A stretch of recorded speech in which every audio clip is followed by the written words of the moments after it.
Hey, Dave LaCalle with HeadGames Motorworks. Today we have another 1500 horsepower 2JZ teardown. Check it out.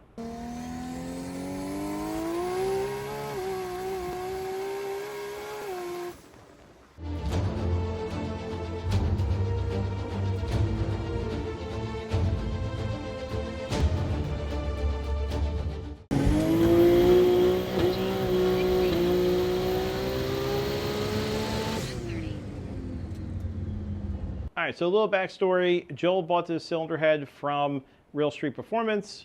We do cylinder heads for Real Street Performance from time to time, and he was able to secure this whole deal. So you got a new cylinder head, he got the 5266 GSC valve spring, we got a Faria intake and exhaust valve, OEM size, and our CNC port. Now, when I was at TX2K, Joel hit me up and said, hey, I'm a customer, sort of, kind of, and I have an issue going on with my cylinder head. I hear a noise. I suggested that he not keep racing it for the weekend, and he's like, man, I'm okay. I'm okay with it even failing. I'm here. I just want to do my thing. Well, he ended up actually racing it for the entire year, still making a noise, and never really took care of it, although he did try a different camshaft, he tried different buckets, and then the noise never went away. So we're going to go over that a little bit. And he actually, it never seen a failure. The only thing that failed was his drive line. So he put the drive shaft through the car, underneath the car, and everything else. So now the car had to come apart, and here we are. So let's take a look at the valve seats. The valve seats, you can see the 45 is still, everything looks pretty decent, actually. I don't really see much issue here. I do see that it looks like it wasn't sealing, and that's why you see it's black here. And you know, some of them are sealing, some are not. It's mostly on the exhaust side and some of the intakes. I also see just normal kind of wear and tear. You can see some soot, maybe some oil, and I don't really see anything to really talk about. The deck surface looks pretty good. Everything, the head was straight. We straight edged it, and I don't see much going on this end. So flip the head over, and we see a little bit of oil starvation. And I'm seeing here, there looks like some junk got into the cylinder head. You can see like on the cam journals. Look at all this.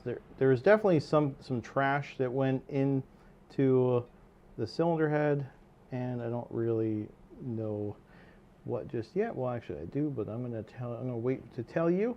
So back when we did this cylinder head, we did not clearance all of the 2Js. This was quite a few years ago, and we usually clearance here and here. Now on all of these cylinder heads, that anything that's like 9mm or over, or 9.5mm and over, the reason why is it gets too close to the bucket. So as the lobe goes through, it doesn't hit, but it's so close to the bucket that it could whisk away oil from the bucket, and then it strikes it dry. So what I mean is that because the lobe of the camshaft is so close to the cylinder head, that when it takes oil away from the camshaft, it's going to strike the bucket dry, and then you have a oil starvation issue.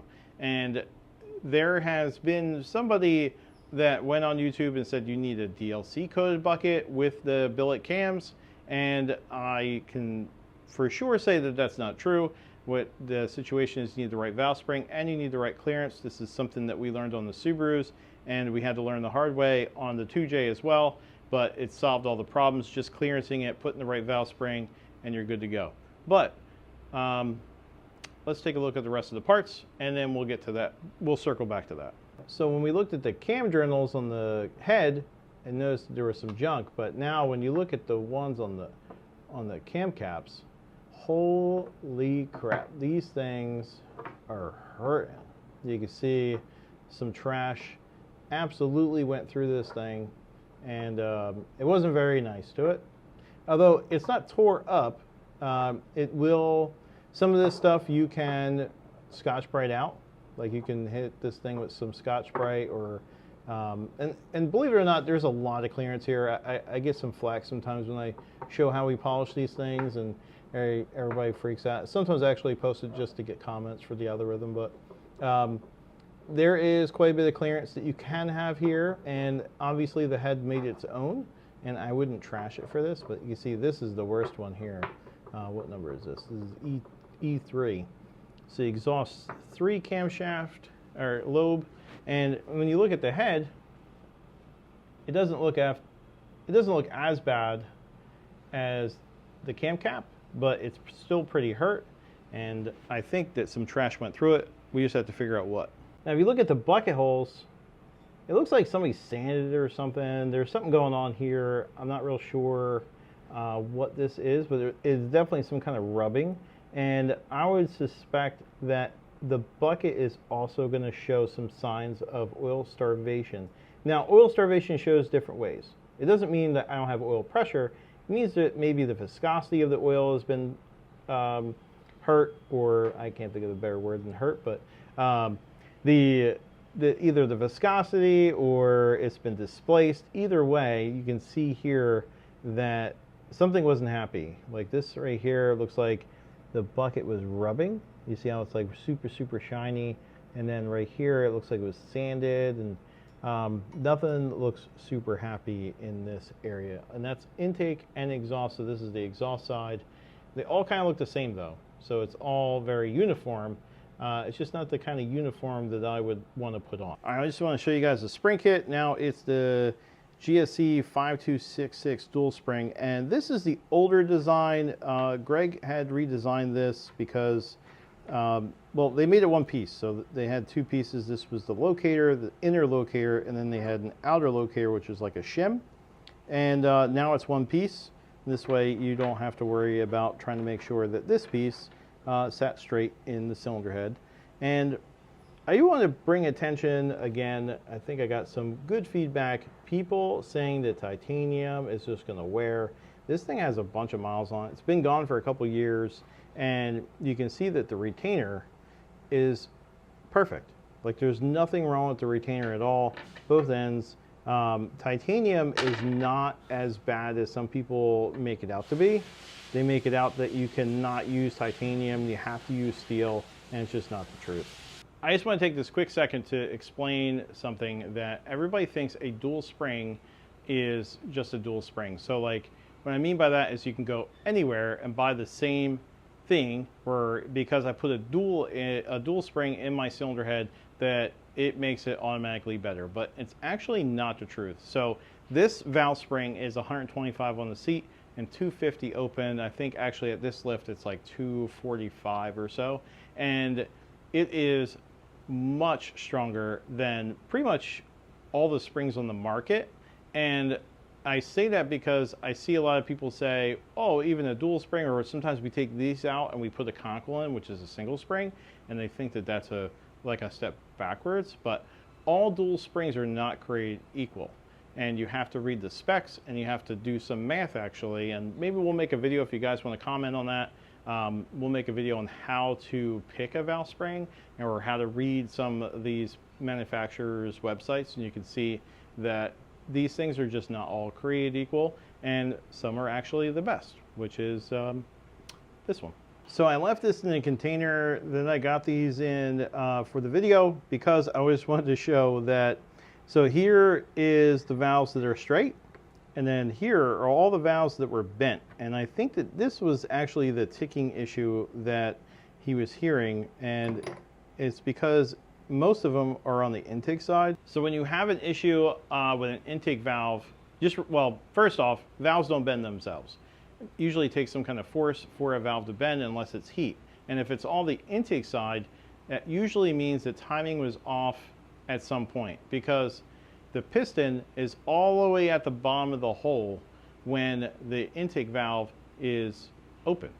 So you're not going to, it chases the exhaust valve. So if you do this backwards, if you do that messed up, then yes, an intake valve will hit the piston, and you're going to have a bunch of bent valves. And what I noticed here is almost no valve float. I really like this. It means that we picked the right valve spring, and none of what we saw going on, or the noises we heard, are from the head at least go for valve float. I think it had the right pressure. It said this spring was, I mean, it's perfect at home at 1500 horsepower, and I couldn't be happier with the way the valve train looks, besides, as I said, mentioning how they're all bent. I just know that if it bent that many intake valves, that there's no way it was like a heat issue. But you can see that I've put up many videos and you see a lot of indentations, but this is how you build a reliable 1500 horsepower 2JZ, is just having the right parts in it in the first time. All right, let's talk about the camshafts and the buckets. Now these are GSC S2 cams. Here's the intake cam. You see more of that oil starvation, but what we don't see, there was no lash issue, and if you look at the acceleration side of the camshaft, there was very little valve float. So the valve float was very, very minimal. You can see here all the lobes look great. I'm really, really happy with the way the lobes look. And actually the journals, although they look like they got hit, you can see here and here, it's all over the place though, but you can like just, it's all over the journal. It's not really the head itself. And here's our number 3. This is the one we were just talking about on the exhaust side. You can see it definitely, some trash went through it, but I don't see anything wrong with the lobes that would cause any kind of issue. The lobes are really nice and round, and they don't have any kind of marks in it that would eat a bucket. Let's look at the buckets. Something special with these buckets, somebody DLC coated them. So somebody drank the Kool-Aid that said you need a DLC bucket with a GSC camshaft, and guess what happened? Well, if you DLC coat a OEM bucket, what happened here is the coating came off, and it's a diamond-like coating. DLC stands for diamond-like coating. So all of the coating that was on these buckets is now in the engine. So you can see all the trash that went through the engine because these things were DLC coated buckets. And you also notice, now you see these rings here. Now these rings are not really that bad because you can't feel them at all, right? So, and this also could be because we didn't clearance the cam at that time. We weren't doing that. And just for conversation's sake, I hit one of these with a Scotch-Brite pad, and you can see that they look perfect, look brand new. And as you can see, the DLC coating on the sides here. Let me get a different one here. Now remember, we were talking about how the bucket hole looked, and you can see it here, where, because this stuff does take up clearance, and now you have oil starvation on the side here, and all the metal is kind of pulling on here. There's actually still some aluminum on these buckets on the bottom here, and it doesn't look like, it looks like it was rubbing versus actually having oil go past it. Now, I want to mention that I'm not completely against DLC coated buckets. We've just failed them quite a few times, and I think they can be done correctly. I'm not completely against them. I believe that Kelford actually has a decent DLC coated bucket. You just can't use the OEM bucket and then get it coated. It's just not going to work. You need to start with a different material, and then you can get it DLC coated, just like Kelford and Supertech has, and I think GSC is coming out with one. But you can't just do this, because this is just going to fail. So the problem is that somebody said that the material of the camshaft is so hard that you need a DLC coated bucket in order for it to work correctly, and that's just not the truth. It's because it's called a follower, actually. So we're calling it a bucket, but it's a follower, and a follower is supposed to follow. So it's supposed to follow the camshaft, and when it doesn't follow, when it doesn't slide against the camshaft, it dies. And yes, it is harder. The camshaft is harder than the bucket, so it will take out the bucket, but it doesn't really matter if it's a cast cam or a billet cam. It's going to hurt parts if it's not done correctly. Like if it's, you know, you have a valve spring that's not right, you don't have a clearance that's right, it is going to eat or break or hurt anything in the valve train, no matter what you do there. And the problem with the DLC is if you don't do that right, as I said, it goes into your motor, and then you have a trashed engine. and you trash cylinder head. And I think that that's what all we're seeing here in the cylinder head. I think that's what it is.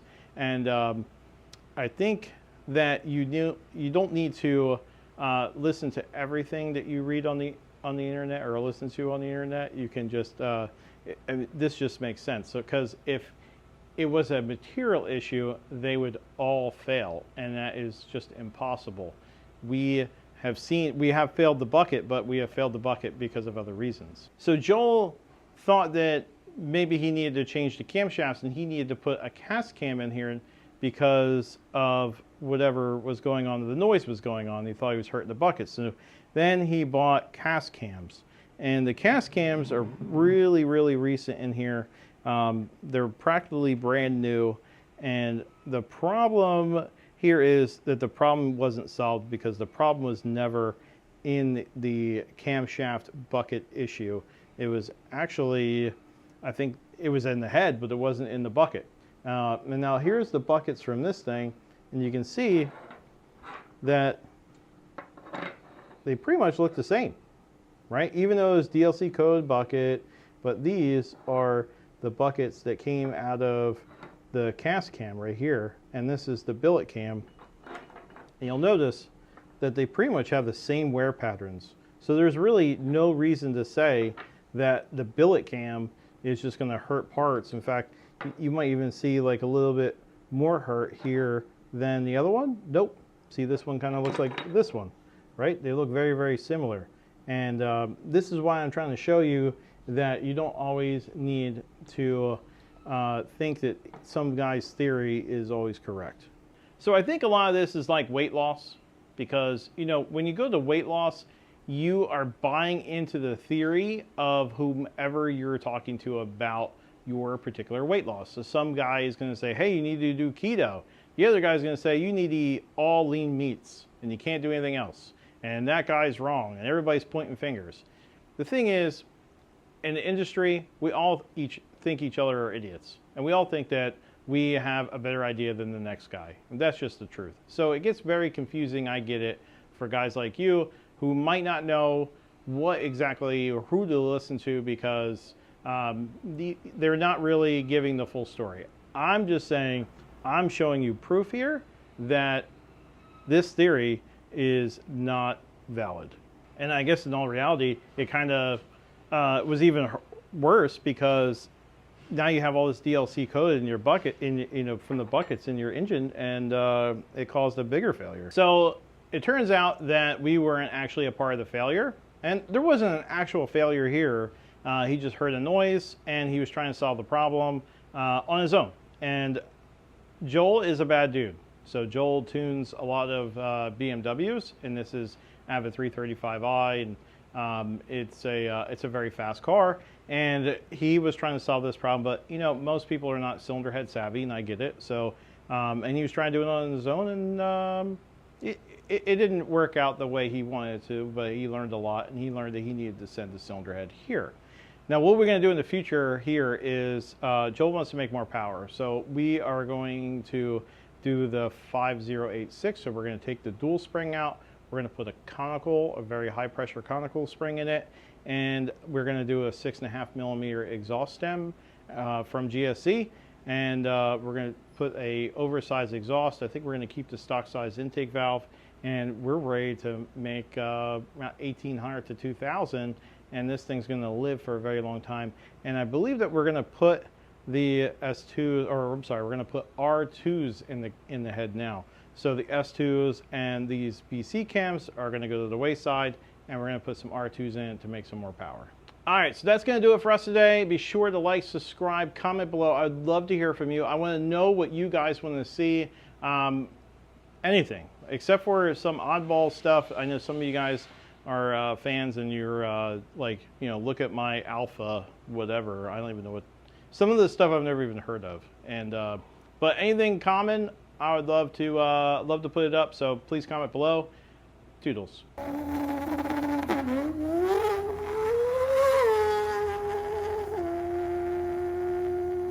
HeadGames!